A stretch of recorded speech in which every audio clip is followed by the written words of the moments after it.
Hey guys, welcome back to the EasyProgrammers channel. I'm Kevin Kichiro Arcruto, and today we'll be going over the basics in coding on Java and Python.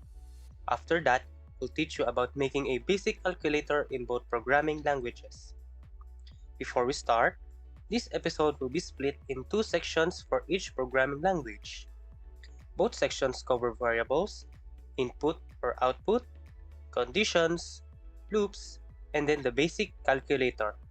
Now, let's jump in. First, the variables. Java requires data types for each variable. In Java, there are the byte, short, int, long, float, double, boolean, char, string, arrays, and classes data types. But we'll be only talking about the string, int, char, and double data types today. So here, I have an example of a variable code in Java. So string is a data type, and the name is the variable, while the quote-unquote cruto is the value of this variable. So data type, variable, value. When I run this, it will show this. So it showed cruto because there is a line of code that is printing out the variable or the name. Second, input and output. For basic inputs, we need to utilize the scanner. So here I have an example of a scanner code. So now let's look at it. So when you're gonna use a scanner for input, first you need to import java.util.scanner. This contains the package that you need to use for using the scanner.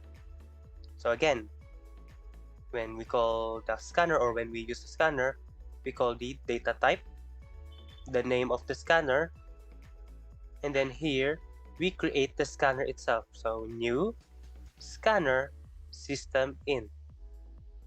After that, this line asks us what is our name. So what is your name? And here we go, we have another variable where it's called name, and sc next line. Sc next line means that it will read whatever the user inputs and then assign it to the variable name. And then we print out the name. So let's see how it looks like. So here we go. What is your name? So my name is Pluto. There we go. As you can see, it output my name as Kruto when I put in my name as Kruto. So that's how a basic input works. Third is conditions. For organization and logic, Java uses braces to define logic blocks as a group for code. So as you can see here, I already have some conditions set up. Here are the braces. As you can see, the braces is after each condition. So after if, there's a brace, which is called a block. The block contains the code that will run for this condition. Here for else, we see another block with a different code. So conditions work like this. So first, we have a variable. So int age is equals to 18. And our condition is, if the age is greater than 18, then it will say user is over 18. If the user is not over 18, or in this case, we use the condition else. Else if the user is not over 18, it will say user is under 18. The else blocks covers everything that the if blocks don't cover. So if your variable does not fulfill the age being over 18, then it will run the else code. So let's see. Since the user is over 18, and this if else is looking for a user that's over 18, let's see what will happen. Here, you can see that it said user is under 18. But if you change the age to say 25, Now, it says that the user is over 18 because 25 is greater than 18. Now fourth, loops. To be able to run a code multiple times, we can use loops. Here are two basic loops in Java, while loop and the for loop. First, let's go over the while loop. So what while loop does is that it's another conditional. It's like the if conditional, but it loops the code. Here we can see while true. So if true, then it will just run this. In looping, putting true as your condition just means it will loop infinitely. So let's see what will happen. See? You can see that it's continuously saying loop, loop, loop, loop, loop, loop, loop, loop, because my while loop is set to run infinitely. The for loop, however, is different from the while loop because the for loop counts like 1, 2, 3, 4, so on and so forth. Here we can see a for loop. So for int I equals 1, so we made an integer I and we gave it a value of 1. And then next is semicolon, I is less than or equals to 5, which means this is the conditional, or it will keep counting until I is less than or greater than 5. And then I++, which just means I will get incremented by 1. So I will become 1, 2, 3, 4, 5, so on and so forth. For each loop, it will say what I is. So let's see what will happen. So as you can see, it looped I, and each loop incremented it by 1. So what it did was count it 1, 2, 3, 4, and 5. Lastly, the basic calculator. Here in this basic calculator, we'll be using the if-else statements, the scanner, variables, inputs, and then we'll be printing out the total through calculations. So here we can see that first we imported the scanner with java.util.scanner, and then we made that scanner under the name SC. First, we asked the user what the first number is, and then read that input and put it under the variable num1. The num1 is a double, and a double just means a number with decimals. And then we ask the user what the operator is, or what the operator they want to do, like addition, subtraction, multiplication, division, and remainder. And then we read that operator through char operator sc next char at 0.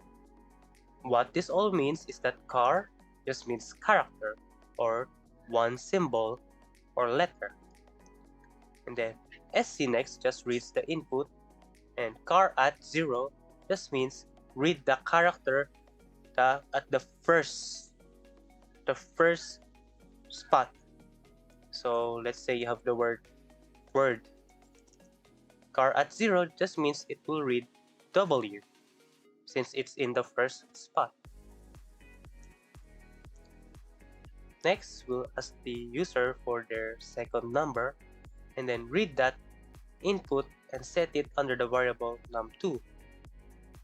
Here we have a double total, which just means this will be our total after calculating each of the user's inputs.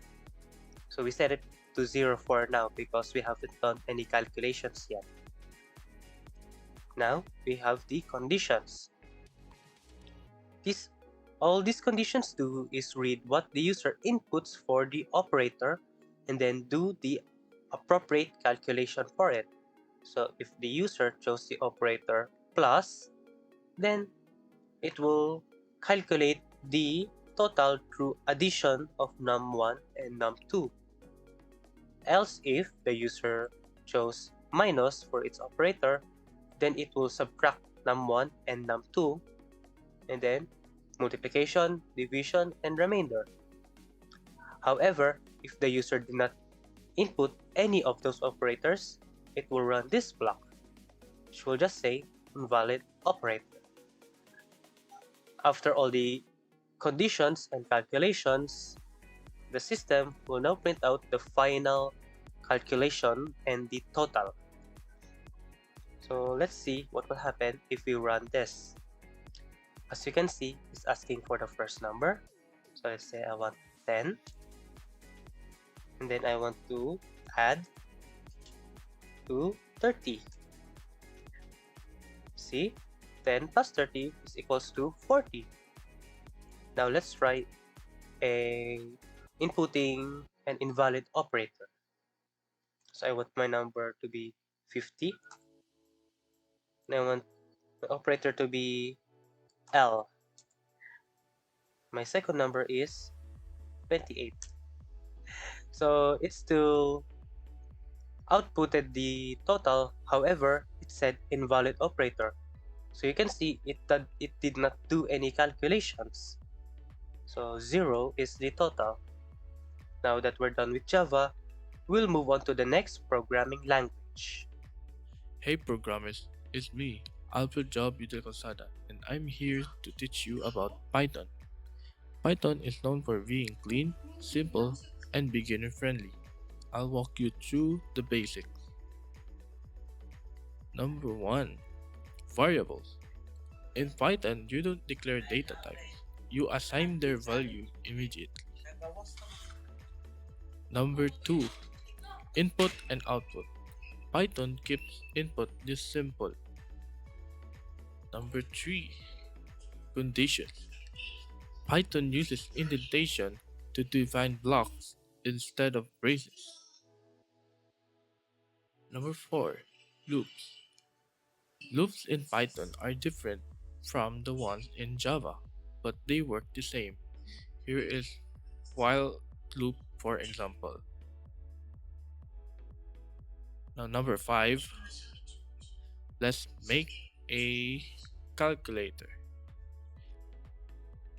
Let's make a basic calculator. We will use variables, logical statement, inputs, and mathematical operators. So I already made a script, so let's run this.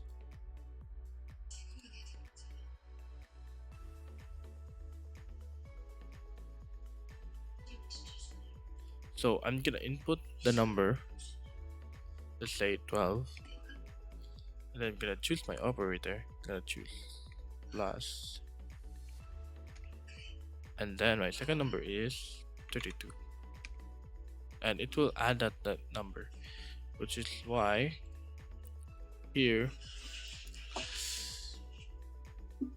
the input num1 is gonna input your first number that you entered,